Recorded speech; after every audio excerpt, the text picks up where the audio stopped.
Ok, muy bien. Bueno, pues ya estamos transmitiendo hacia nuestra página. Bienvenidos, Alma Mancilla, bienvenidos, Obed.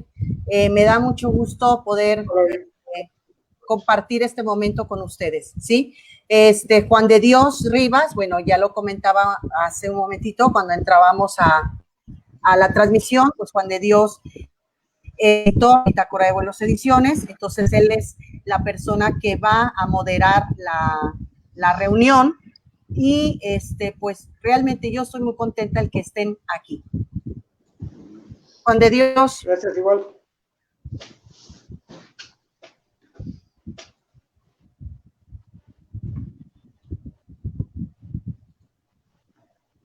Creo que se está yendo el internet de Juan, fíjate.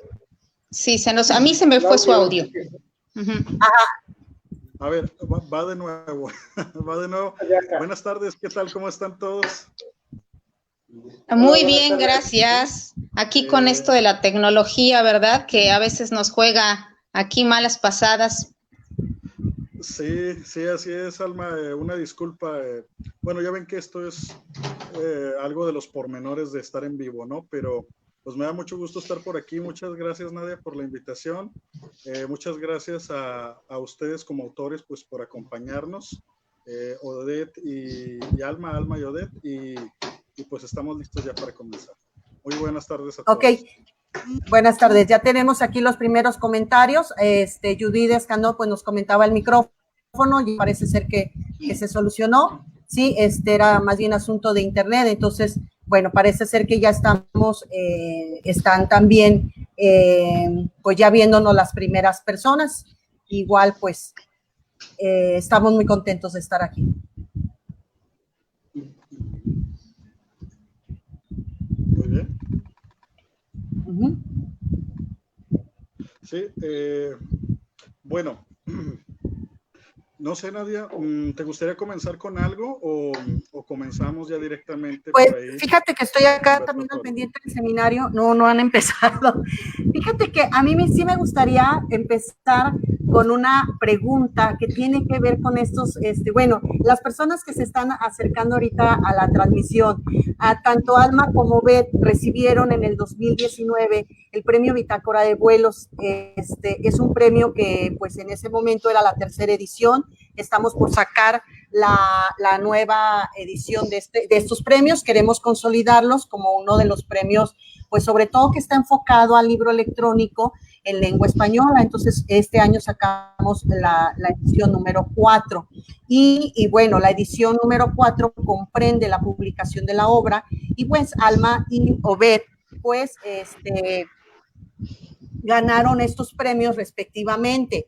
Alma obtuvo el premio Bitácora de Vuelos en el área en el género de cuento, de narrativa, y Obed en el género de ensayo, ¿sí?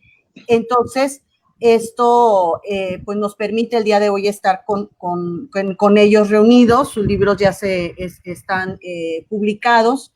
Y bueno, sí me gustaría, Alma y Obed, yo creo que la primera pregunta en la que podemos arrancar es, platíquenos de este proceso creativo de estos libros, ¿qué los llevó a escribirlos? ¿Cuáles fueron, digamos, estas lecturas, estos detonantes, estas circunstancias? Por ejemplo, aquí en el caso de la producción que yo veo de los dos procesos, muy difícil a diferencia de la ficción con el ensayo. Además, también me llama la atención en el caso del libro de Obed, que bueno, pues es también Carlos Fuentes es un autor que sí debemos de estudiar, que no es de los facilones, sino que hay que trabajar, o sea, hay que, como dicen las personas grandes, ¿no? Quemarse el coco. Entonces, sí quisiera que me platicaran, que Alma comenzara a platicarnos este proceso, ¿sí? Este proceso de escritura del libro El criado y otras historias de aflicción. Claro que sí, Nadia, sí, claro que sí. Digo, antes que nada, pues muchísimas gracias por la invitación. Muchas gracias a quienes se acercan, ¿no? A escucharnos. Una disculpa porque parece que se me está cayendo la cabeza, pero es que les juro que si no los oigo, si no me estoy aquí sosteniendo, ¿no? El audífono. Entonces, no es que se me esté cayendo la cabeza ni que me esté yo aburriendo, ¿no? Es que si no los dejo de oír. Y bueno, pues muchas gracias a la editorial, Nadia. Yo creo que este tipo de iniciativas son importantes para promocionar, ¿no? De manera independiente a escritores, ¿no? Que desde distintos géneros, pues tratamos de hacer un aporte, ¿no? Entonces, pues bueno, contestando a tu pregunta, ¿de dónde sale El criado y otras historias de aflicción?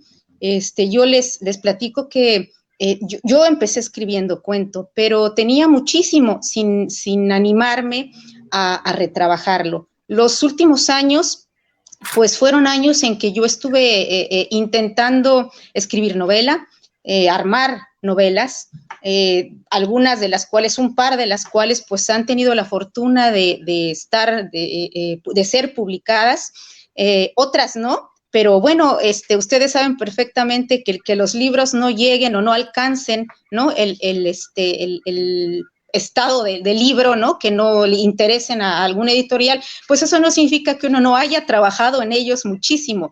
Entonces, bueno, fueron años de estar trabajando más bien en eso, ¿no? En novela. Y de pronto, bueno, en algún momento surgen por ahí un par de las historias que integran, ¿no? Este libro. Y lo curioso es que surgen de una forma como muy natural, ¿no? Surgen como de la anécdota, de la vivencia muy personal y de pronto, pues nada, empiezan como a fluir, ¿no? En esas escasas ocasiones en que parece que te va llevando la ola, ¿no? Y la historia sencillamente fluye. Es el caso particular de Piojos, ¿no? Que está en el libro, y de Un café, por favor, por ejemplo, ¿no? Que surgieron así de manera muy natural. Y bueno, al mismo tiempo que yo estoy trabajando en estas historias, un poco como, si ustedes quieren, como descansando del proceso de escritura de largo aliento, ¿no? Que implica la novela, empecé a trabajar el que es el cuento más largo, el que le da título a la colección, ¿no? El criado, ¿no? Que es el último, así es, que es el último. Con el que cierra el libro, ¿no? Exactamente, que además, bueno, es en definitiva más largo, ¿no? Ustedes ya, bueno, si han visto el libro, es mucho más largo que el resto, ¿no? Y les platico que esto es porque en un primer momento yo pensé que yo tenía ahí una novela, ¿no? Yo empiezo a trabajar, ¿no? En el criado, y yo dije, bueno, pues aquí va a salir, ¿no? Una novela, a lo mejor una novela breve, ¿no? Pero novela al fin y al cabo. Y bueno, resulta que no, en su momento termino de escribir El criado y bueno, ¿qué haces con un texto de 40 páginas? Eso lo podemos comentar, ¿no? Pero de pronto tú tienes un texto que no es o que no alcanza, ¿no? Digamos, el estatus de novela, ni siquiera novela breve a lo mejor, y que es como un cuentote, ¿no? Un cuento largo. Y quizás esto tenga que ver a veces con lo rígidos que somos al delimitar géneros, ¿no? Al decir dónde un cuento deja de ser un cuento y dónde empieza a ser otra cosa. ¿O es acaso una novela que quiso ser y no pudo, ¿no? Entonces, bueno, yo tengo estas dos cosas. Tengo por ahí un par de cuentos y tengo El criado. Y un poco en el momento en que te preguntas qué haces con ese material, ¿no? A mí me quedaba muy claro desde el principio que en el caso del criado, ¿no? Había una especie como de atmósfera, como de estado de ánimo, ¿no? Que es lo que comentaba yo hace algunos días en el video, que es esta especie como de tristeza difusa que yo sentía o que yo presentía como detrás, ¿no? De la narrativa, y creo yo que en la misma intención, ¿no? De la escritura. Y de pronto descubro que algunos de los cuentos que yo ya tenía armados, como que compartían ¿no? Esa tristeza difusa. Entonces, bueno, de ahí yo dije, ¿qué pasa si yo los pongo todos juntos, ¿no? Y sale este libro con este cuentote, ¿no? Y con otros cuentos en donde la línea que los una, pues pueda ser, ¿no? Ese estado de ánimo, ¿no? Y entonces, bueno, pues ahí tienen, ¿no? Ese es, ¿no? El origen del libro. Pues es una maravilla, ¿no? O sea, el hecho de la intuición que te va determinando de alguna manera que dices, bueno, esta conjunción este conjunto de textos puede funcionar de esta manera, ¿no? Muy interesante.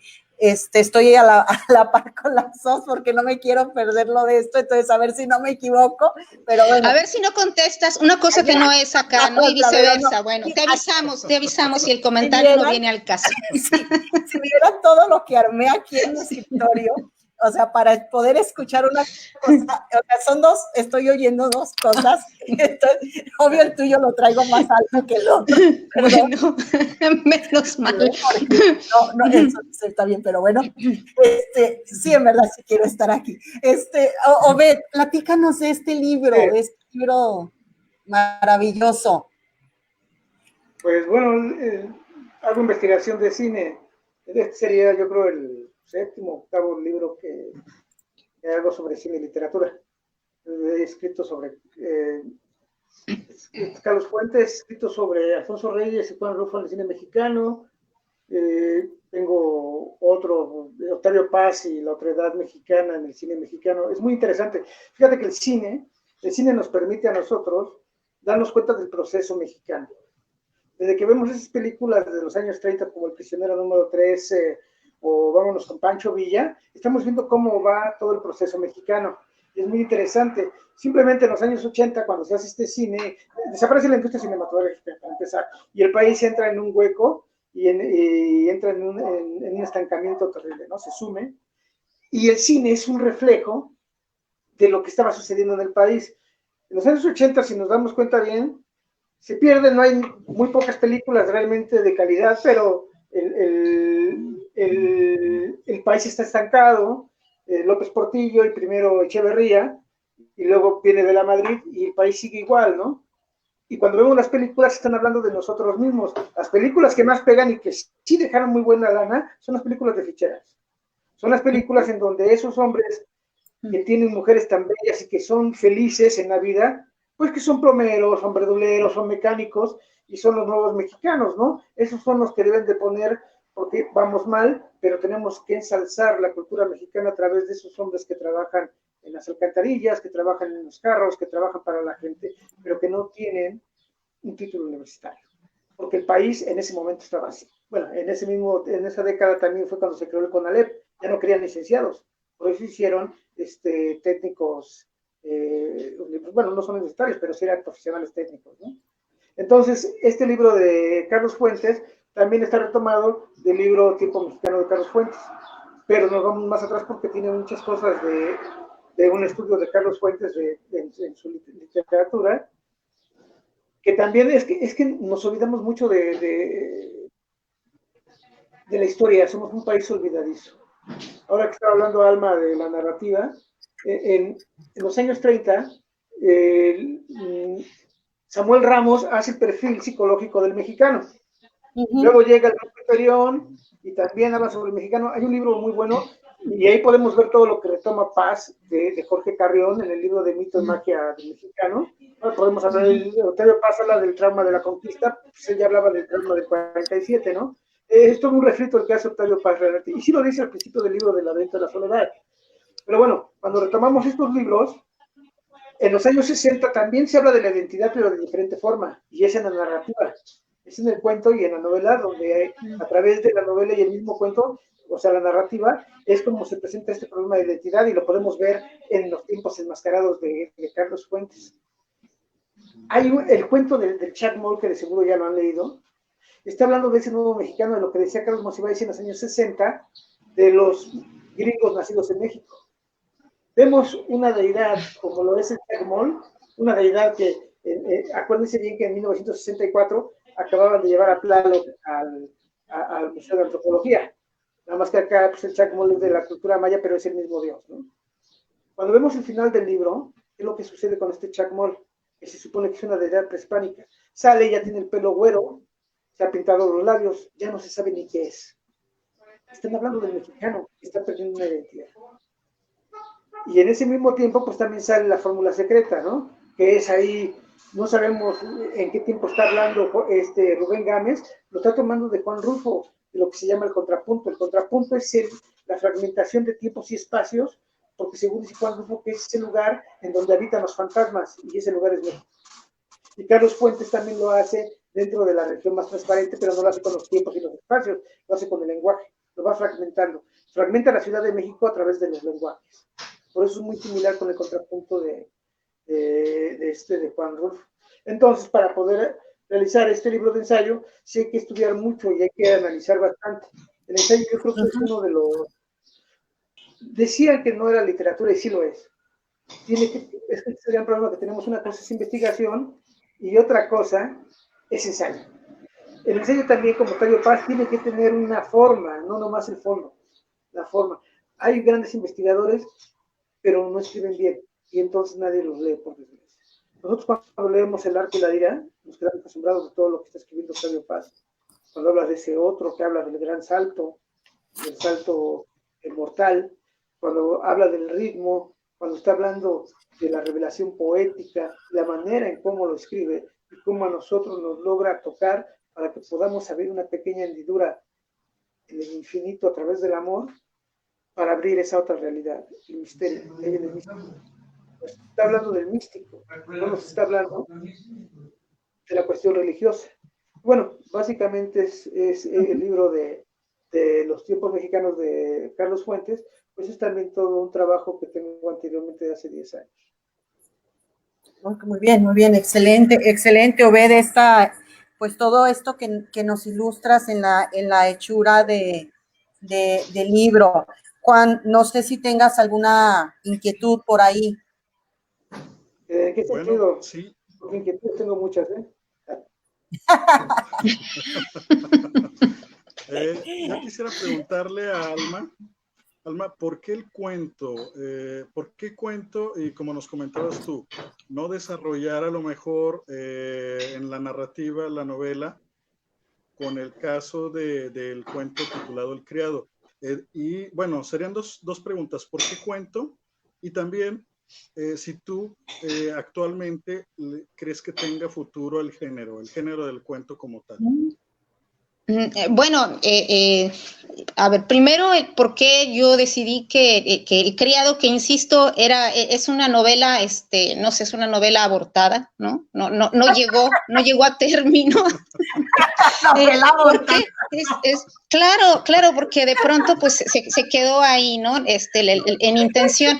Es interesante la pregunta porque fíjate que yo me la he hecho y de pronto hace algún tiempo que yo estaba dando un curso, ¿no? Justamente de escritura de novela, y una de las inquietudes también, ¿no? De los asistentes era, bueno, ¿en qué momento tú sabes, ¿no? Si tu texto ya está terminado, ¿no? Le agrego, le quito, etcétera. Y de pronto yo creo que es un proceso, para empezar, sí hay una cuestión muy intuitiva, ¿no? Pero también tiene que ver con que tú tienes, si tu texto funciona ya con 40 páginas, digo, tú dime como para qué le meto. El resto sería, siendo honesto contigo mismo y con tu propia escritura, el resto sería relleno, ¿no? El texto a mí me gustaba, yo creo que cumplía una cierta, esa brevedad, ¿no? Tenía una cierta función, ¿no? Estética y de significación. Había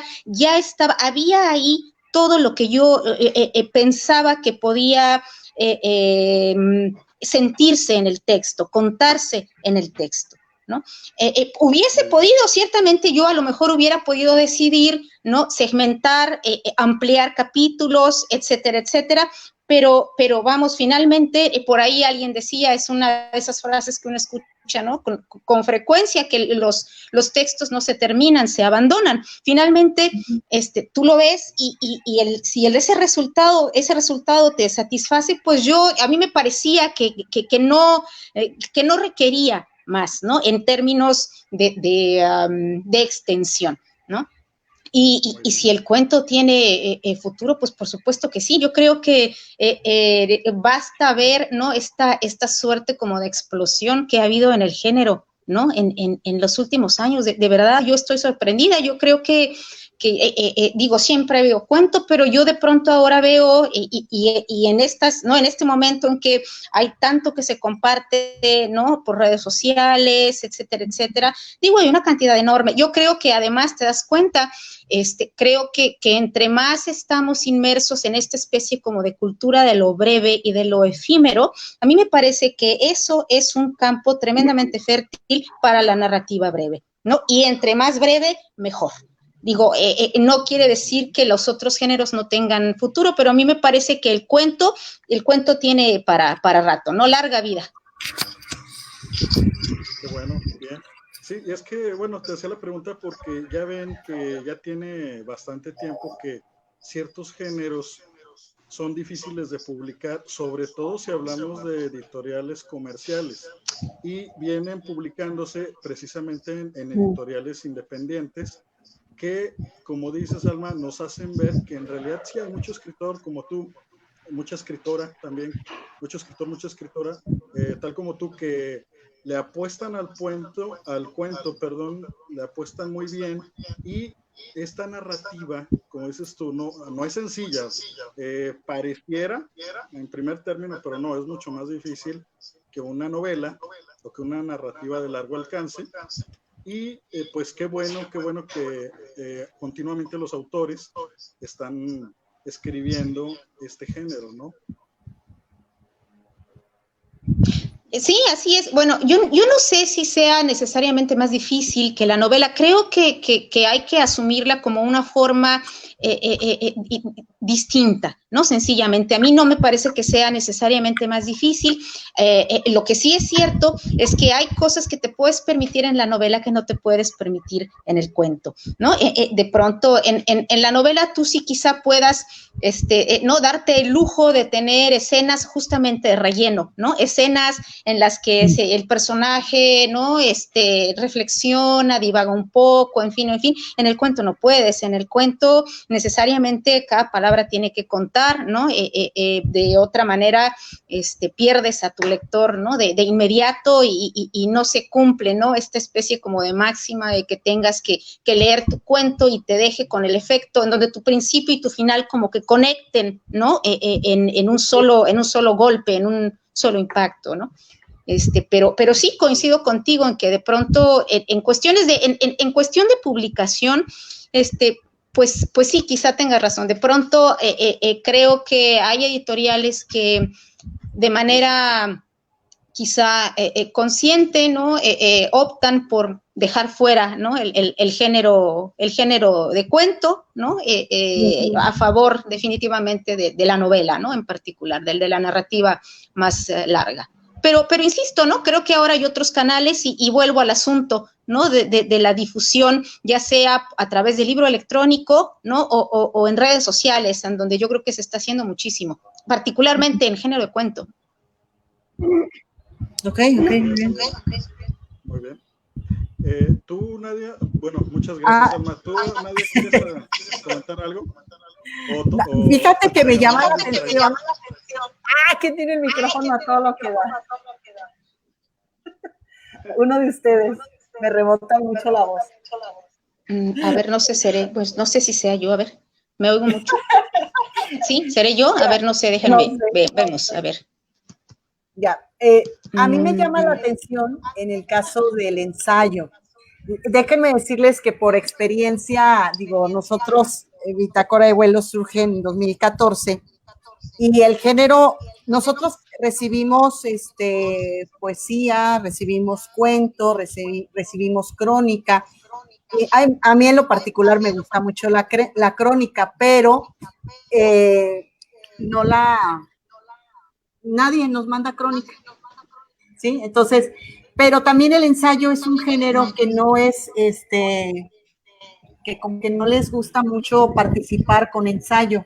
Entonces, en sí, si revisamos la historia de la editorial, nosotros desde el 2014 hasta el día de hoy tenemos 3 libros de ensayos publicados. Entonces la pregunta que yo le quiero hacer a Obed es, ¿por qué la apuesta al ensayo? ¿Qué te lleva a este género? Y bueno, parece ser que dentro de tu biografía te has especializado en el cine. No sé si estoy equivocada, pero he visto un poquito más amplio tu trabajo ensayístico, tu trabajo artístico, y veo que tu enfoque es hacia el cine. Entonces, platícanos un poquito cómo empezó todo esto y por qué el ensayo. Bueno, en un principio yo escribía poesía. Y bueno, pues parece que no escribía tan mal porque me sacaban en las antologías donde ahora salen los que ahora son poetas reconocidos, como Hernán Bravo Varela o Juan Rodrigo. Esta antología que hizo el Círculo de Poesía, eran amigos ellos, ahora no sé cómo sea, ¿no? Mario Ok.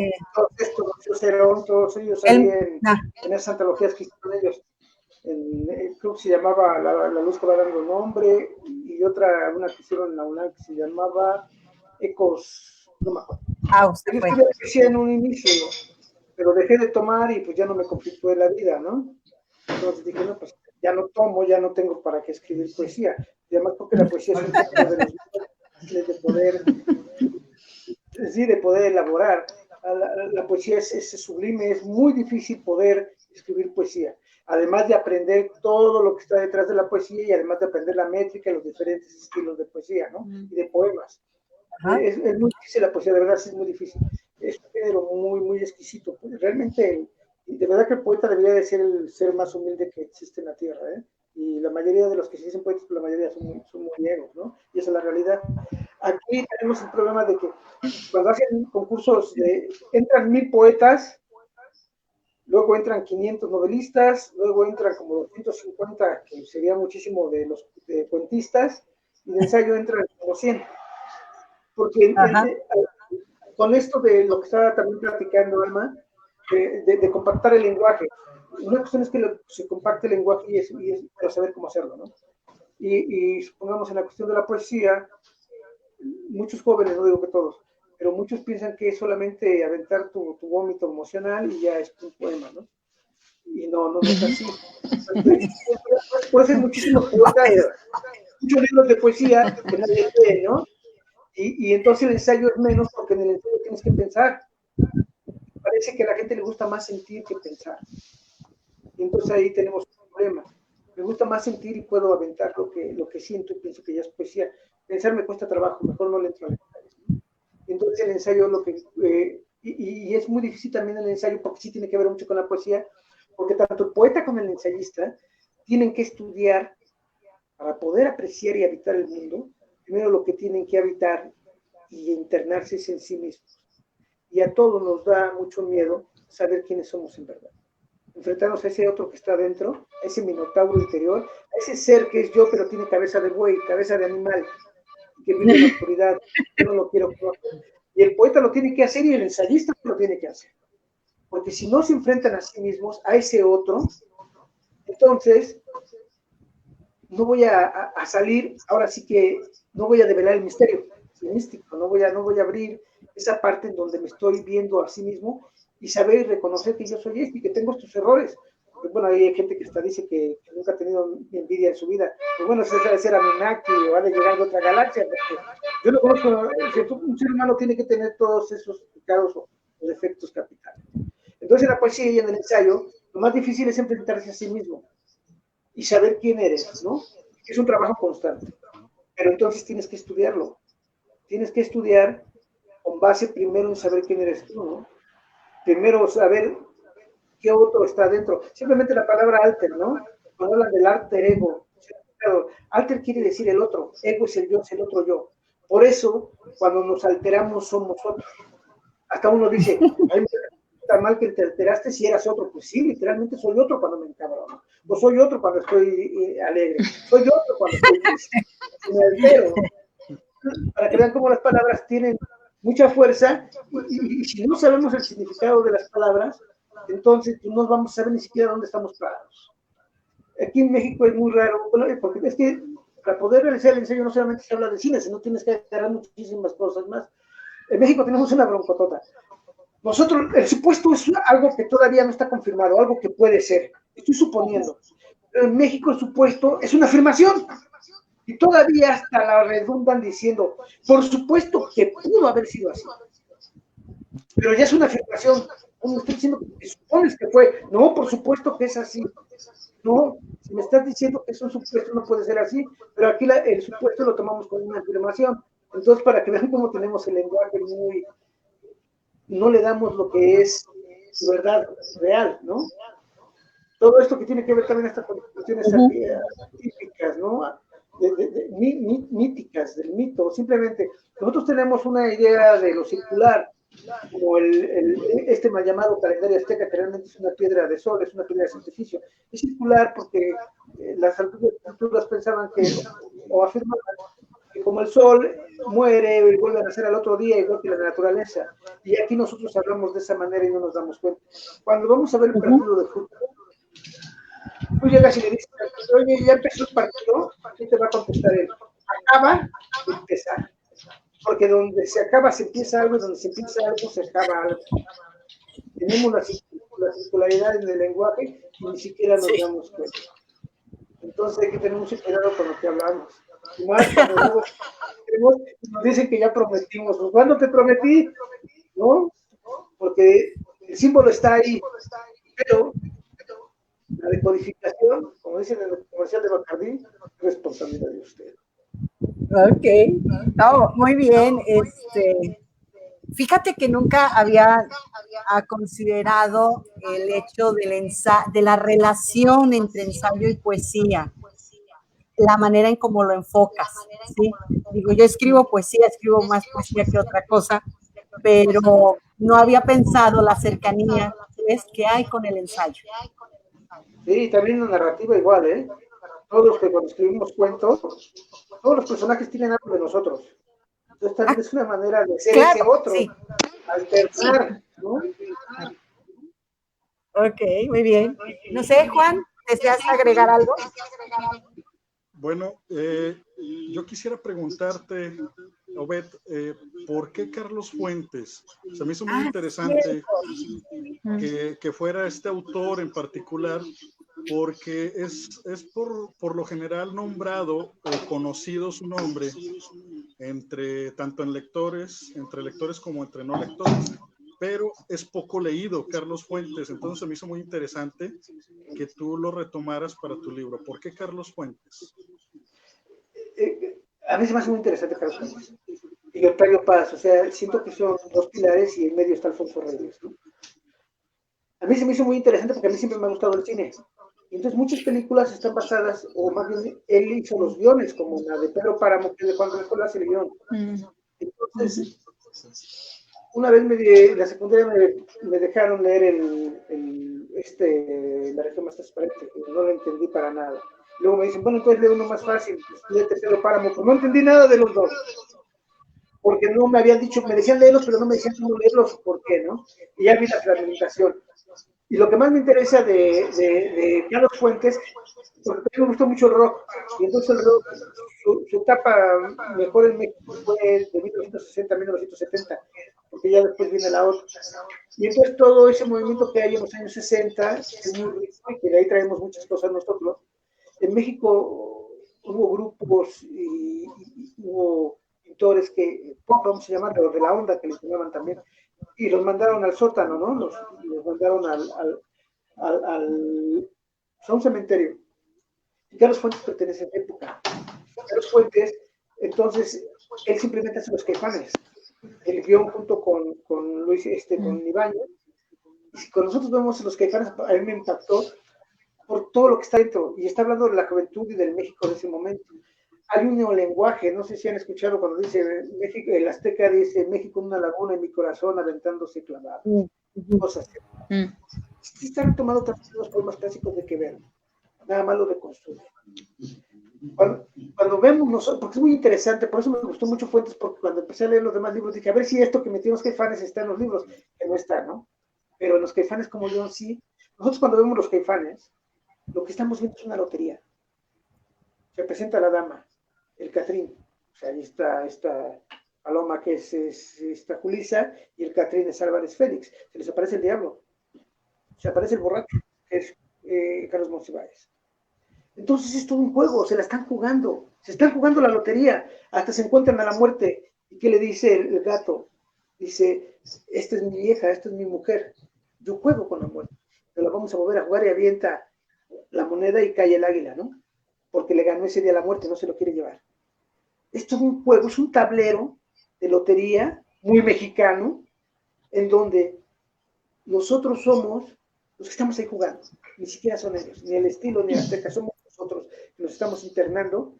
Y ahorita que está esto del COVID, vean bien de lo que están hablando. Ellos juegan con la muerte. El Azteca se mete a un ataúd y también la libra, le gana la muerte. ¿Se acuerdan? Y todavía se atreve Óscar Chávez a cantar la de El pájaro y el chanate jugaron una partida. Para que vean lo que está hablando, ¿no? Jugaron una partida, dice, el pájaro está muriendo y el chanate en otra vida. Están hablando de cómo nosotros los mexicanos tenemos una complicidad de compadrazgo con la muerte. Esa complicidad que nos gusta jugándolas aunque le tengamos miedo a la muerte, ¿no? Y aquí nos ponemos ahí mismo, ¿qué es lo que hacen? Juegan con una corona, ¿sí se acuerdan? ¿Qué es lo que hacemos en México? Ponemos un altar y le ponemos su molito y su pomito al muerto.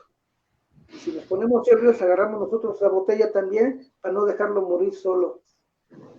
Para que vean, eso es lo que nos está hablando Carlos Fuentes. Carlos Fuentes está hablando de ese mexicano y de esa identidad que nosotros negamos. Nosotros negamos una identidad, aunque la tengamos, la negamos. No nos gusta ser mexicanos, no nos gusta ser nacos, no nos gusta ser morenitos, no nos gusta ser prietos, no nos gusta ser jodidos. ¡Carajo, lo somos! Y todos tenemos algo de sangre. Entonces, pero lo negamos, es lo que está hablando Carlos Fuentes. Vean esto, y la película es lo que nos está mostrando. Nos está mostrando, se supone que todos esos son mexicanos, pero no se entienden. Hay un choque de culturas entre estos dos, que es el Catrín y la dama, con estos que son unos nacos. Y son mexicanos que cohabitan el mismo espacio sin reconocerse. Por eso es importante Carlos Fuentes. No, muy bien. Muy bien. Excelente. A ver, otra inquietud. Ok, sí, bueno, yo quisiera preguntarles, antes de que se nos vaya más el tiempo, a ambos, tanto a Alma como a Obed, ¿cuál es su día? ¿Cómo es, más que cuál, mejor dicho, cómo es su día de trabajo? ¿Tienen ustedes establecido cierto horario? ¿Escriben cuando pueden? ¿Ya tienen determinado el espacio donde lo van a hacer? Platíquenos un poquito de cómo es un día de trabajo de ustedes dentro de la escritura. ¿Cuáles son las pócimas para inspirarse? Sí, bueno, yo en época normal, ¿no? Yo generalmente trabajo mucho, ¿no? Yo trabajo en casa. A mí no puedo pues con este asunto del café o de la biblioteca, irse a escribir ahí, estas cosas, a mí no me funcionan, ¿no? Para la lectura puede que sí, pero para la escritura no. Para la escritura yo necesito estar en casa, básicamente. Yo soy de trabajo diurno, ¿no? Yo trabajo generalmente en el día. No soy tampoco de las que se desvela, etcétera, etcétera, pero trabajo mucho, soy muy disciplinada. Si tengo un proyecto en curso, yo le dedico 5, 6, 7 horas diarias, ¿no? Todos los días, ¿no? Pero atención, un tipo de trabajo de tiempo completo con horario de oficina, ¿no? Tengo que descansar a cierta hora porque tengo una niña, ¿no? De la que hay que ocuparse y porque el fin de semana no se trabaja. Pero fuera de esos horarios, yo sí trabajo, suelo hacerlo de manera constante, ¿no? Ahora, esto de decir que le dedicas o que escribes, ¿no? 5, 6, 7 horas, bueno, finalmente creo que todos sabemos aquí que eso no quiere decir que escribas las 5 horas, ¿no? Nadie escribe 5 horas. Quiere decir que te sientas, abres tu computadora y contemplas la página, ¿no? Relees lo que hiciste ayer, cambias 2 comas, ¿no? Lees algo aparte para ver si te viene, ¿no? Si te baja la musa, ¿no? Si baja, cambias otras 2 comas, otra frase, y al final del día, bueno, hay días en que avanzaste y hay días en que dices, Dios mío, ¿no? Esto está exactamente igual que ayer.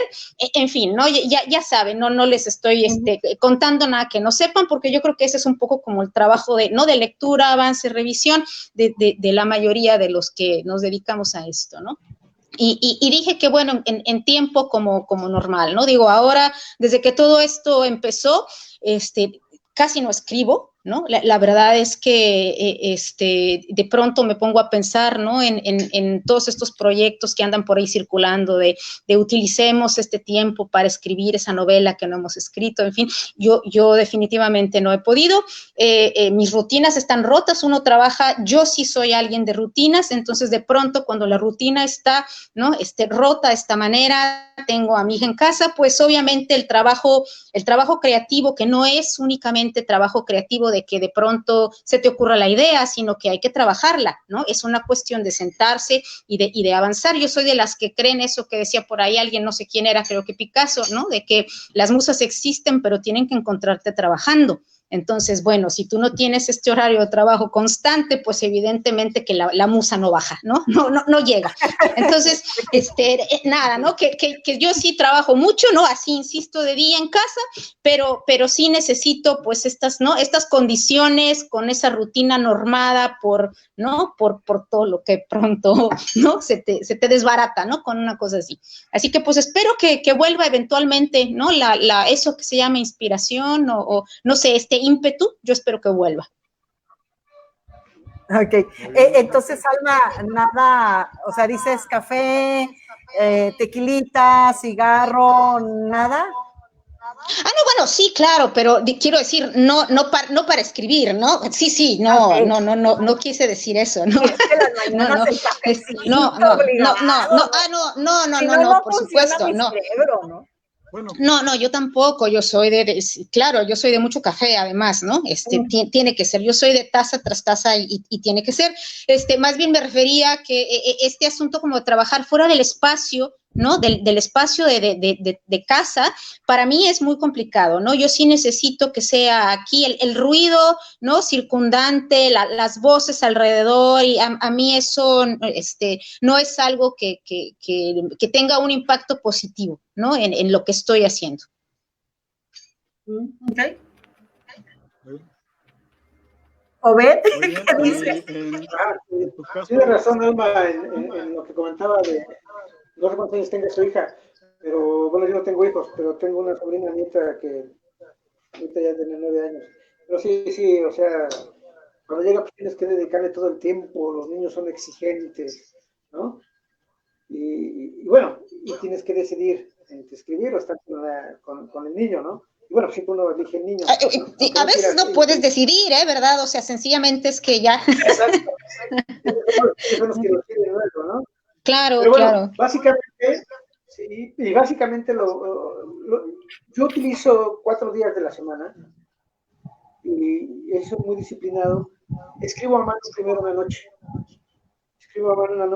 Y ya el siguiente día de 10 a 12 lo paso a la computadora. Y ahí, pues, como ya sabemos, pues, pueden haber cambios, camina, pero también se puede ir por otro lado y hago la corrección de estilo. Eso lo tengo haciendo ya como hace 4 años así, bien. Entonces, ya esa rutina ya la tengo. Y el sábado y el domingo pues, los utilizo para vivir, porque si no digo, ¿qué carajos voy a contar, no? Y hay un día en la semana que sí salgo a tomar un cafecito con alguien. Con amigos, con la novia, con la compañera, con la amante, con la esposa, con ¿Con quién se preste? Vamos a morir. ¿Y qué hice? ¿Nomás escribir? Pues no. No. Es de la, más el poeta, los poetas son los que tienen que escribir más. Los poetas teóricos me caen gordos. Bueno. Miras, no, platico, ¿no? Eso que han tomado, eso que han oído, eso que han tocado, eso que han llevado a otra parte, ¿no? Un poeta ¿no? Si no, imagínate que hay un poeta teórico. Un teórico. No, hay que vivirlo, porque si no lo vivo, es importante lo que decían las escuelas de ciencias, ¿no? ¿A qué le vas a venir a aprender? ¿A qué vas a venir a experimentar? Y entonces, pues también la literatura es Es como las clases, la mayoría de nosotros damos clase, ¿no? Los muchachos pueden más porque no van a tomar una clase, los chamacos van a experimentar, se van a llevar una experiencia, van a experimentar la clase. La emoción es lo que hace que las personas aprendan más rápido. Y que decía, yo aprendo más cuando voy a escribir algo, tengo que emocionar, si no me emociona, pues ¿para qué carajo lo escribo? Bueno, para enamorarme de una persona me tiene que emocionar, me tengo que emocionar, ¿no? La emoción es lo que trabajamos nosotros, y creo que los científicos trabajan también con la emoción. Si no tenemos la emoción, entonces no vamos a poder tener nosotros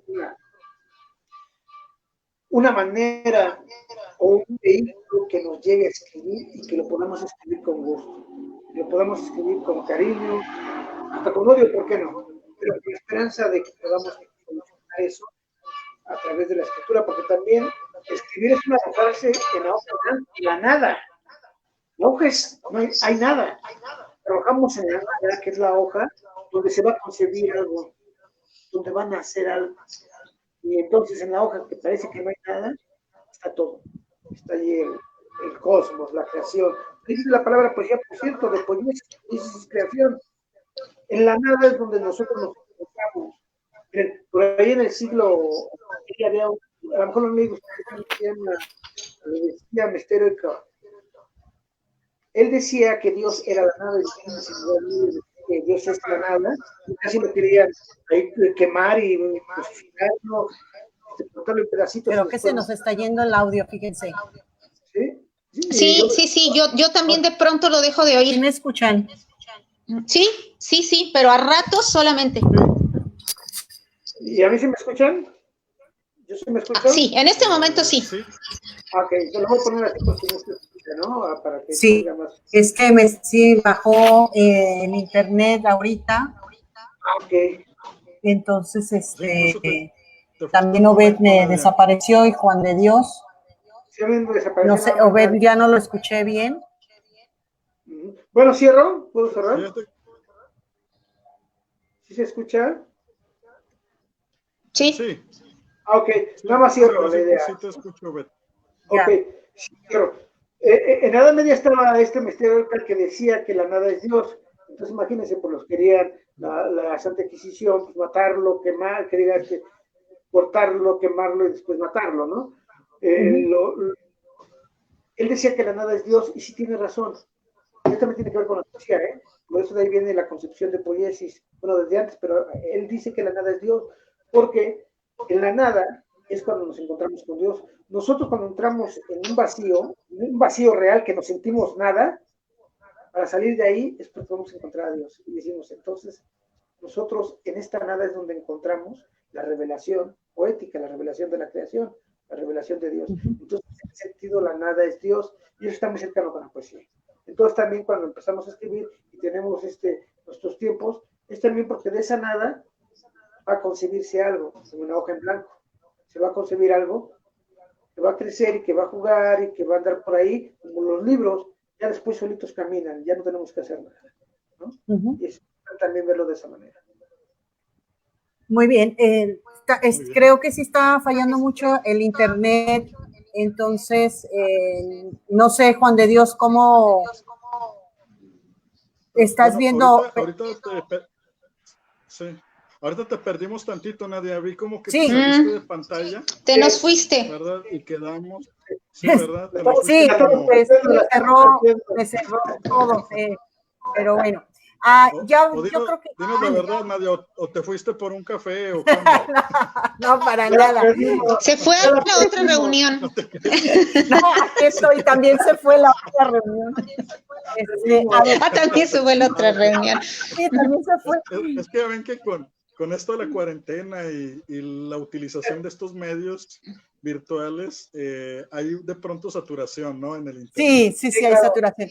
Pero también y además estamos terminando, ¿verdad? Pero además dense cuenta que no todos sabemos, digo, para mí toda esta cosa como es un poco nueva, ¿eh? O sea, yo a ratos ya no sé si me están oyendo o no me están oyendo o no, porque finalmente no todos estábamos acostumbrados a transitar, claro, ¿no? Por este mundo de las nuevas tecnologías. Entonces creo que yo he tenido que preguntarle a mi hija, que por cierto tiene 11 años, ¿no? Que venga y me diga cómo le hago aquí para conectarme a la cámara, porque, ¿no? Si no.